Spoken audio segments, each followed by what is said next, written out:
शनि अष्टक का पाठ करे जो सुबह सदा मिलकर परिवार, जीवन लीला में सुखी रहे, मृत्यु के बाद मिले मोक्ष का द्वार। जीवन लीला में सुखी रहे, मृत्यु के बाद मिले मोक्ष का द्वार। हे रविनंदन नमस्कार,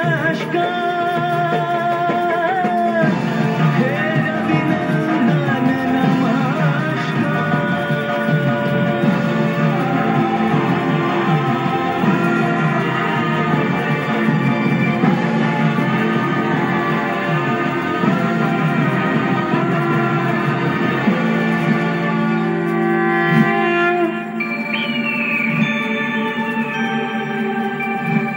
রাজা, আমি আপনার পরাক্রম, আপনার ধর্ম আর আপনার সাধনা আর সাহস থেকে অত্যন্ত প্রসন্ন হয়েছি।